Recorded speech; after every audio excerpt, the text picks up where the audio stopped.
plaisante.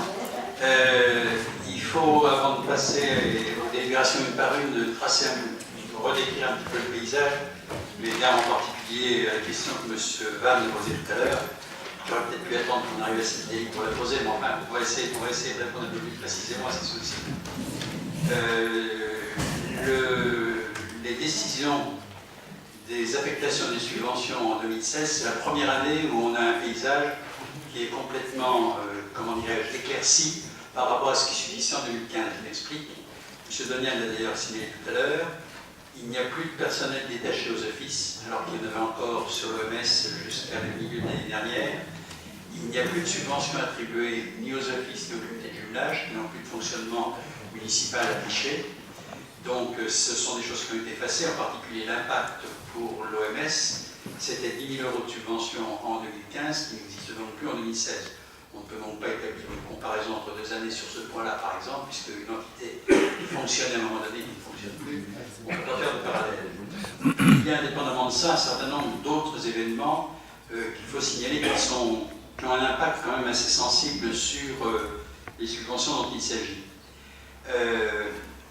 Sur le premier point, le point le plus important qu'on va trouver dans les délibérations concernant le football, c'est justement le football, qui était affiché en subvention l'année dernière à hauteur de 21 000 €, mais qui bénéficiait d'un détachement de personnel payé par la ville sur la rubrique ressources humaines de 47 000 €. Donc, de facto, le football consommait, entre guillemets, 68 000 € à l'année jusqu'à la fin de l'année 2015. On a supprimé la convention dont bénéficiait le football et avec le club, on établit une nouvelle subvention en reportant à leur charge la rémunération des salariés et en la compensant par une subvention équivalente.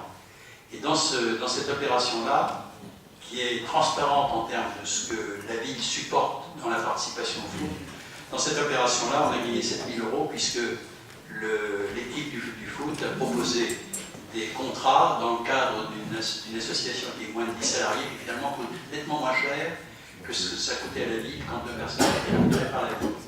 Donc, là où globalement le foot avait 68 000 € l'année dernière, il a exactement les mêmes couvertures pour un prix de 61 000, donc moins 7 000. Donc ce moins 7 000, c'est pareil, il a impacté plutôt dans le bon sens, moi j'appelle ça de la productivité intelligente, d'autant qu'on on a fait ça en commun, donc c'est une opération qui a été bien menée, je pense, notamment gagnant-gagnant. Donc cet impact-là de 7 000 €, il est évidemment très significatif. Par ailleurs, le tennis bénéficiait l'année dernière d'une subvention exceptionnelle de 6 000 € pour l'aider à se refaire un peu une santé par rapport aux événements d'il y a 2 ans. Subvention exceptionnelle 2015 qui n'a donc pas été reconduite en 2016, donc 6 000 € qui disparaissent. Le club des nageurs bénéficiait d'une subvention de 7 800 €. Plus de subvention cette année, mais vous savez qu'on a pris une précaution parallèle puisqu'on a eu une délibération 2015 protégeant les dernières échéances des nageurs à hauteur d'une enveloppe de 20 000 € qui ne sera probablement pas consommée complètement par la ville, c'est en parallèle une action avec Sky d'une part et peut-être un peu Coignères qui permettra quand même de limiter la charge supportée par la ville. Mais vous voyez là, c'est pareil, 7 800 € qui disparaissent, donc un impact important dans la somme de tout ce qui pourrait être considéré dans la comparaison 2015-2016.